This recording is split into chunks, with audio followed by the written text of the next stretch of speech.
It's a rainy pajama day, but I'm going to get some cleaning done. I'm going to bring you some cleaning motivation as you come along with me. It's so funny because for some reason I have been craving watching like storm chasers and all that, and I found a YouTube channel of one of the storm chasers, so I'm going to put that on as I clean my living room. I'm doing the living room first because no one's in it, which is pretty rare, honestly.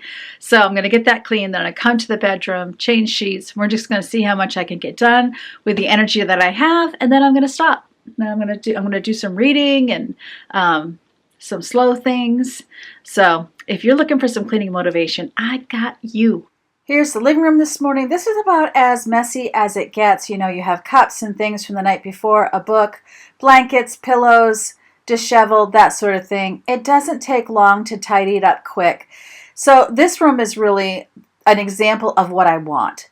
The only things in this room that are kept here are things we use in the room. Room spray, our remote control, coasters. You know, there's the things that we left out, but those belong legitimately in other places. In the console underneath the TV, I have the stuff for the kids' video game console. You know, we have another remote control in there that doesn't get used very often, and the game controllers. In the ottoman, I have extra blankets that come out in the winter time. And so this room, you know, is pretty much the way I want every room. Whatever you're using in the room is what I want in the room, and nothing more, and certainly nothing less. So I used to have end tables that had drawers in them. I got rid of those, went to the glass. I'm liking the glass because I don't see scratches as much. You know, Woozy, he has no idea what's going on. Of course, he's in the room too. But I'm enjoying to have the glass end tables. And I had put Josh Becker's 4-minute video talking about minimalism up on my community page, the link to it. And the reason I did that was that's what he was talking about. What he was saying is that minimalism is different for every person. So the definition to person might be the same. You know, you're keeping the things that have value and that are used in your own life. And what is in your life isn't the same as what's in my life. Someone who has young children or teenagers who love to play board games are going to have board games in their house. But if I don't have anybody in my home that plays board games, it would make sense for me to get rid of them. And I might even do a video. Let's say I did a video, 10 things you don't need in your house. In that video, I would include the board games. But you would need to look through your own house if you just got rid of the board games because this maid or mom told you to get rid of board games. That would be silly because then your kids want to play with something when you've told them to shut the TV off and there's no board games. Or maybe you have family over and you enjoy to play the board games.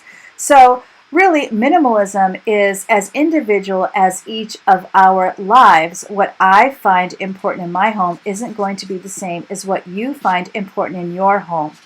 Just as minimalism is different for every person, so is slow living.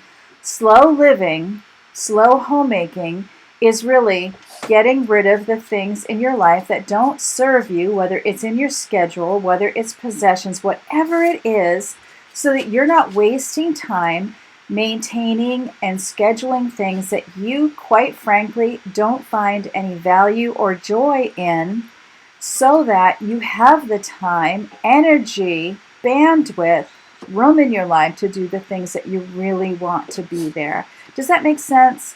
So slow living and productive slow living is as unique as minimalism is to each individual person. So I'm at a point in my life, I don't have tons of energy, and I would say every time you go through a large life change, it's a good time to kind of look at your life again and say, what do I value? What do I want to do with each day? And how can I create room, margin in my life so that I have the time to do those things? For example, I really want to be exercising. I don't love exercising, so it's easy for me to crowd it out of my life, but it's something I genuinely want to be part of my life.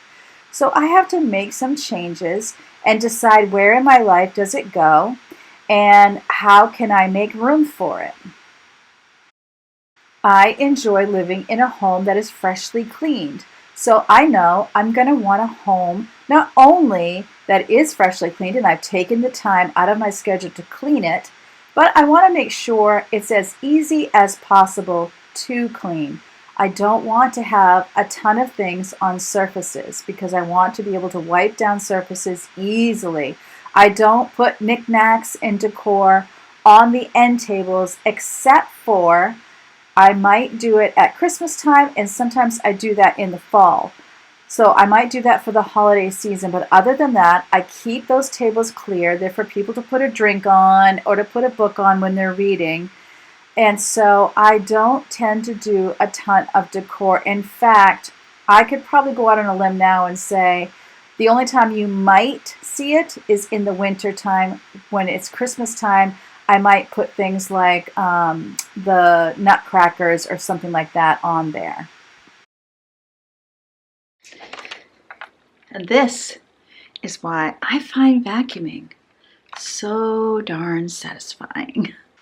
So one of the things I've done that has made the room to have the decor I want without it being on end tables is I have my sideboard in the dining room where I tend to put that decor. In the bedroom now, and it is a laundry explosion. I could stand to clean my little spot off. I want to wash our sheets, but then I have clean laundry. Actually, that's from the beach. I need to unpack. I haven't done it yet. More clean laundry, and a couple little Christmas presents that I'm trying to hide. Not that I'm trying to hide them with the pillows from my bed, mind you. And this is my mocha latte I just made. It is Dunkin' decaf K-cups that I put in the fridge after I brewed it, my Optivia mocha shake, and unsweetened almond milk, and ice. So good. To me, it tastes like a Dunkin' latte, but I never liked how sweet the Dunkin' lattes were. So I used to always tell them like half the mocha or 1 squirt of mocha. I really need to get pillow covers. I'm so glad I have a mattress cover. I need to get pillow covers. All right. So this is going in the laundry. The blankets are not going in the laundry. I might switch out to my fall blanket.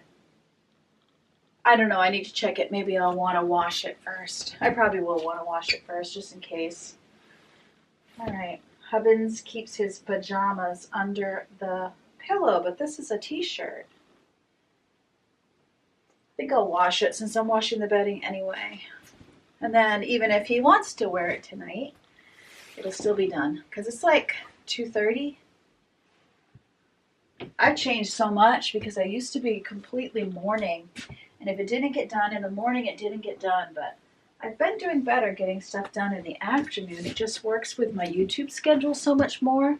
So I like to get the video for the day done and uploaded first. And now that I'm uploading at 5, it does give me leeway because then if I don't get done with a video until like 1 o'clock, I don't feel late, I feel early. So that's nice.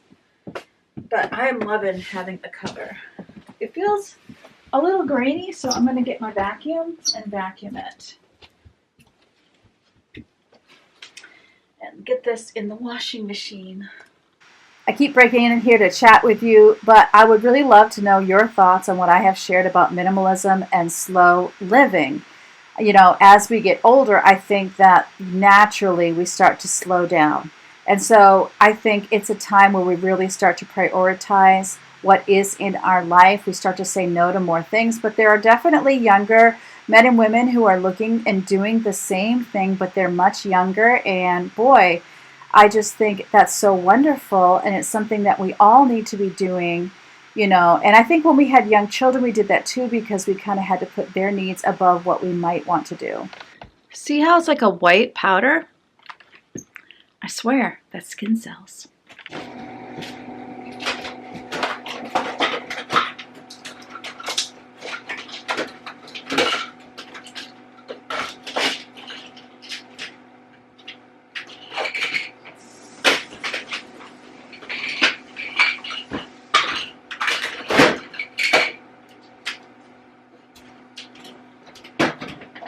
Are these yours, Rachel?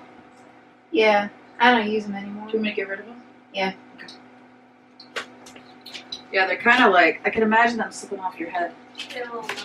Yeah. Those glasses kind of are a metaphor for my decluttering tactics these days. I had seen those out for a few days in a row, so then I'm going to find out whose are they. And I notice you haven't been using them. Is it something you might like to get rid of? And then if they say yes, I am only too happy to make it disappear. So every moment I'm cleaning is a decluttering moment, and I'm always looking for things to get rid of. I do have an extra fitted sheet. The top sheet had ripped. So, and I always say I'm going to get one, and I never do. So I'm probably not. And then I have one that was for like our spare air mattress, and I actually hate it. It's just not comfortable. I got it at Dollar General. I don't know if that's why. Either way, what I'm going to do is if I put the fitted sheet on anyway, it's just one less that I have to do when I make the bed. So the making of the bed when I change my sheets is the part I find grueling. So, of course, if I didn't use so many blankets, it wouldn't be so grueling. Because in the mornings, all you really got to do is pull your blankets up. But when you wash them, it's way more labor intensive. Because the blankets, I have to like unwrap them from each other. It's always fine, honestly, if I'm watching a video at the same time, especially. But then I will fold the laundry. I'll get the laundry from the dryer and then pick it up from the basket, the chair, the everywhere. Of course, Leo's here. He's all ready to go. If only he knew how to fold.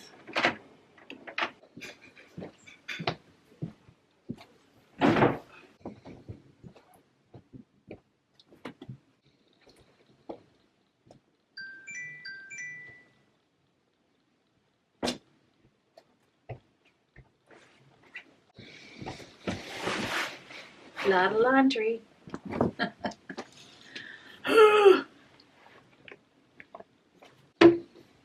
So my husband got this. He's sick of my fold-up one because my fold-up one was a little broken. But this thing is so small. And I was like, where am I going to put it? I like the ones that fold. And he said I could put it in on the floor of his closet if I wanted. So I was like, okay, he must really want it then if he's willing to give up closet real estate. Oh, and I shouldn't have piled these in front of the closet. Okay, you're gonna hear a squeak.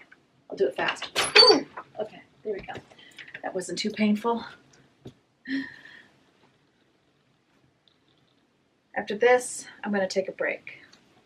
And then I'm gonna clean the kitchen. I'm gonna take like a 20-minute break, watch a 20-minute video, or 20 minutes of a video. That's what I'll do. Like, if I don't have an hour, if somebody puts up an hour video and it's someone I like and I don't have an hour, every time I have time to watch it, I just keep watching it.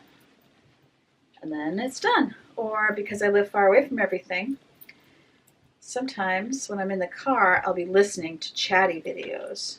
And then if I really want to, I might go back and watch it if I kind of miss the visual because obviously I'm driving. So I can't be watching it. I can only be listening to it. So I'll do that too. But today is a rainy at-home day, and it feels so good. So I can just completely watch if I want to watch. I want to do some reading. I want to do some of my Bible study homework. Oh, I know what I keep thinking of what I want to talk to you about, and then I forget. Okay. You know those Sunday reset videos? I watch them. I like them. I love reset videos. The idea of resetting, refreshing, all of those ideas. Oh, I think I'll put the towels in this basket as I fold them.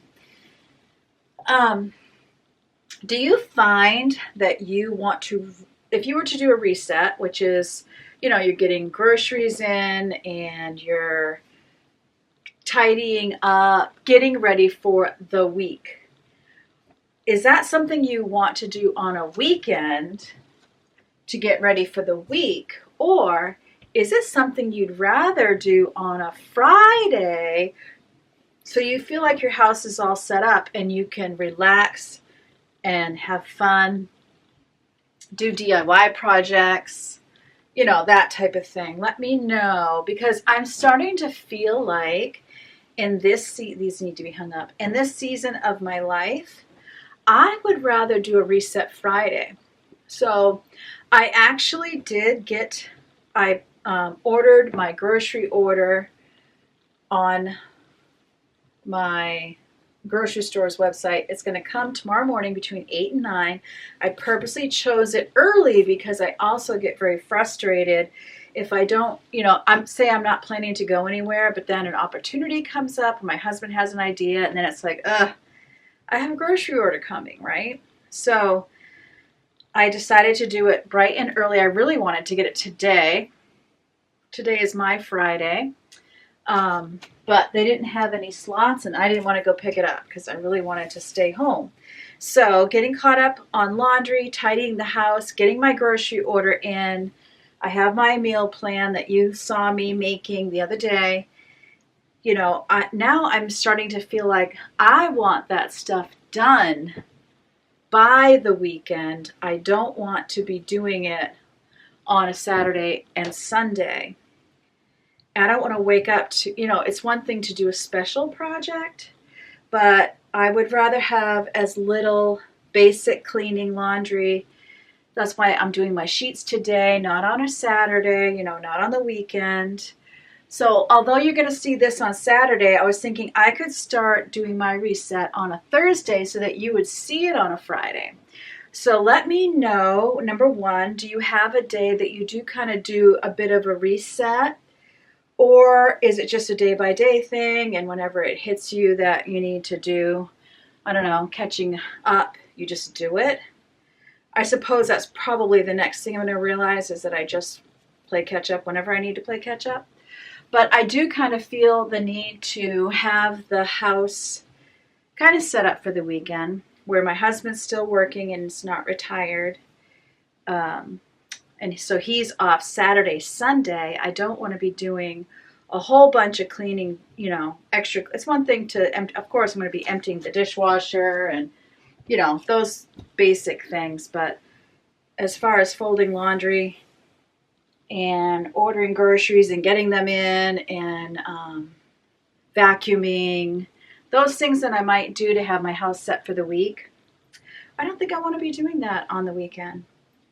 I think I want it done. So let me know what you think about that and what you do, because then it will help me to know when you need the motivation. You know, when you need maybe me to come alongside with a video so we can do it together, because that's just plain fun, or it gives you the motivation, desire to do it because you're watching someone else do it.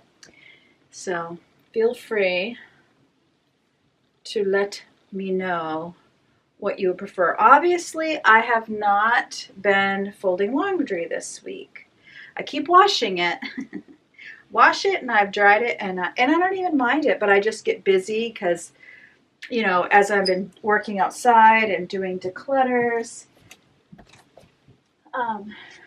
then that becomes like my project for the day, and then I'm editing. So, you know, editing takes hours for me. You know, if I have a video where I'm talking the whole time, that is way easier to edit than speed it up, slow it down, put music on it. You know, those take longer to edit, but as a general rule, I'm not fast. And then, you know, you got to upload it, you have to make a thumbnail for it, all those things. So that is, you know, probably half of my day right there is just editing and uploading and making my thumbnail, where I try to post more frequently than, say, the typical channel. All right, so I'm gonna, quick like a bunny,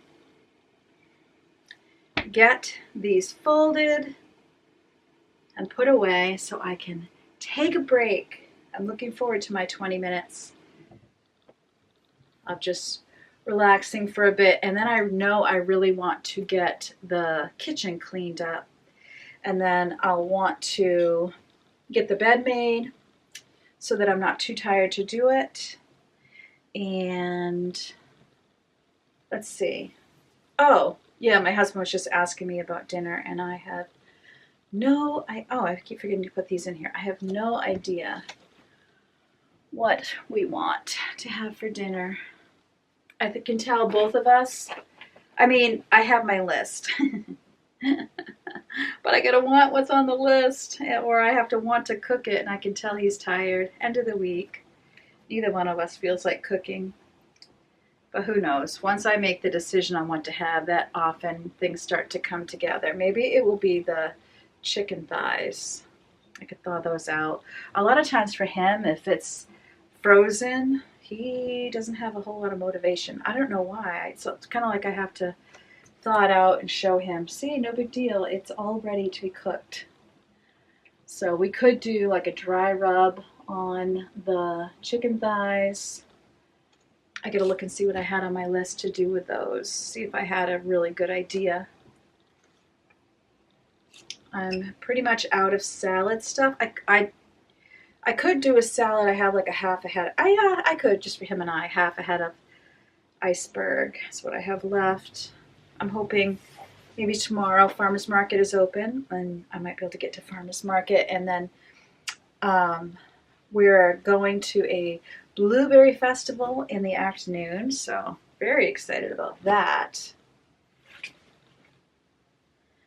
We love those things, apple festivals, blueberry festivals, and we've never been to this one, and it's put on by this crafters union or crafters something. So that makes me happy. I'm starting to gather Christmas presents because before I blink, it'll be here, and it'd be fun to get some unique presents, you know, where it's like, I saw this and thought of you kind of presents. I love those. I love getting them. I love giving them. I think what I'm most sensitive to, though, is I don't want to give people stuff that they have to, I mean, they're going to declutter it eventually, but none of my kids have like big houses. Only one of my kids is a homeowner.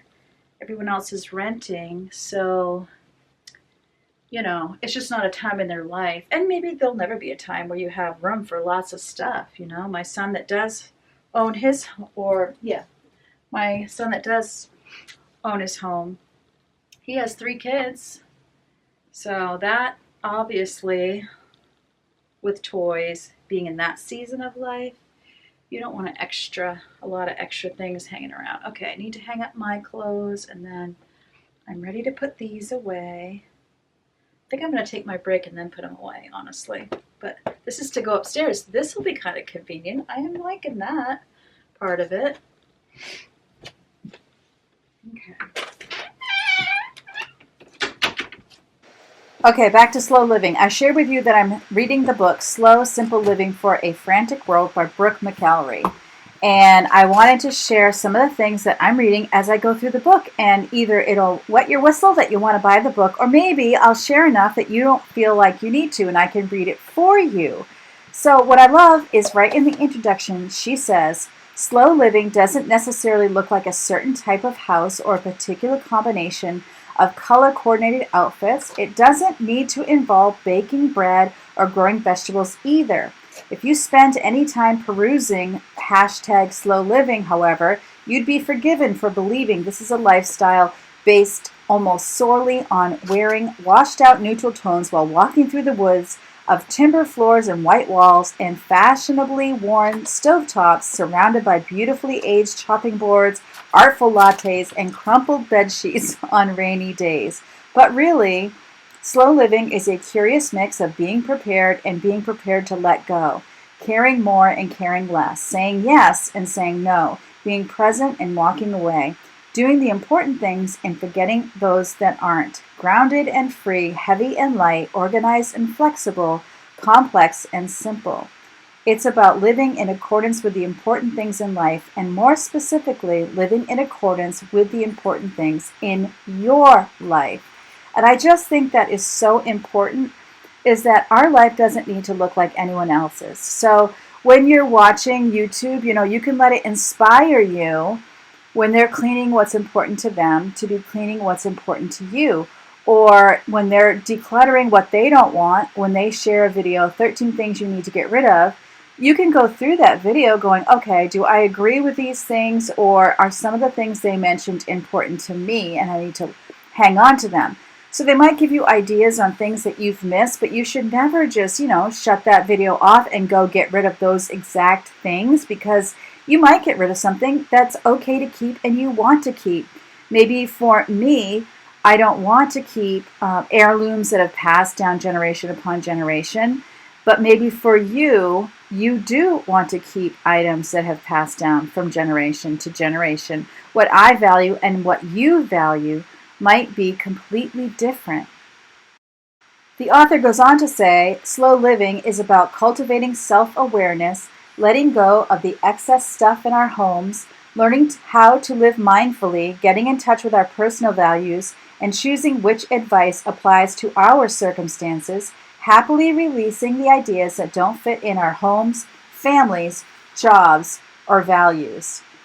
And she says that over time, I learned how to practice mindfulness and create rhythms for our home life. I incorporated simple living ideas into parenting and travel, changed the food we ate and how we prepared it, started yoga, began cutting back on single-use plastics, and she goes on and on about what was important for her family.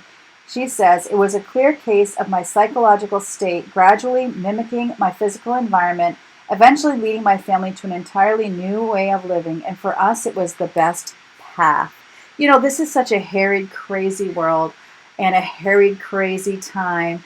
One of the things I had to do to live more simply was I had to give up watching the news. So, each day I would get kind of hooked in the news, and I might watch hours of it.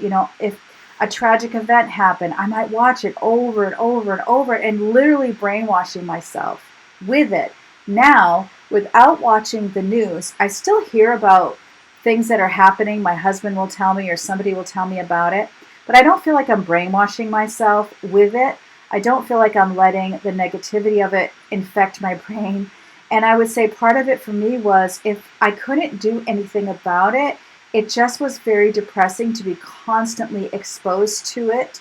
So I had to look at, instead of taking on the whole world's problems on my shoulders when I couldn't do anything about it, I could focus on problems I could help with. I could focus on people that I could help.